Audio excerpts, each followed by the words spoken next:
সেনাবাহিনীর পক্ষ থেকে ৬২৬ জনের একটা তালিকা, যেটা আমরা দীর্ঘদিন ধরে চলে আসছিলাম, সেই তালিকা প্রকাশ করা হয়েছে। এই তালিকাটা যদি আরো আগে প্রকাশ করা হয়েছে, এটা তো আসলে ৮ই আগস্ট বা আগস্ট মাসেরই ঘটনা, তাহলে আসলে জনগণের কিন্তু কোনো ধরনের সন্দেহ শঙ্কা তৈরি হতো না এবং এক প্রতিষ্ঠানের বিরুদ্ধে কেউ কথা বলার সুযোগ পেত না। তো সেনাবাহিনী আমাদের দেশের সার্বভৌমত্বের প্রতীক। আমরা চাই যে এবং সেনাবাহিনী এই গণঅভ্যুত্থান এবং পরবর্তী সময়ে যে ভূমিকা পালন করতেছে, সেটা অবশ্যই গুরুত্বপূর্ণ।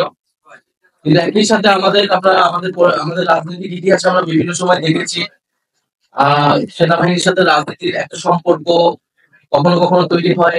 আমরা 1/11 ঘটনা জানি।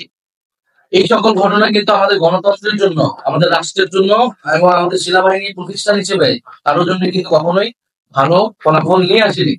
ফলে সেই বিষয়টা যাতে আমরা সকলেই বিবেচনা করি, যার যেটা কাজ, যার যেটা দায়িত্ব, সেটাই যাতে পালন করে। আমরা বিগত আমলে রাষ্ট্রের বিভিন্ন প্রতিষ্ঠানের বিরুদ্ধে বিভিন্ন প্রতিষ্ঠানকে দলীয়করণ করা হয়েছে।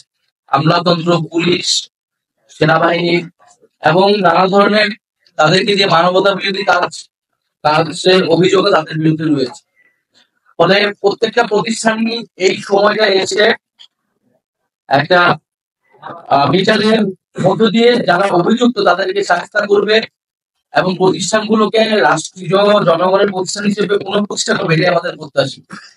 গুমের অভিযোগ যাদের বিরুদ্ধে রয়েছে, যে সকল সেনা অফিসারের বিরুদ্ধে রয়েছে, তাদের মধ্যে অনেকে গ্রেফতার হয়নি বা তাদের অবস্থা এখন কি সেই বিষয়ে আমরা কিন্তু জানি।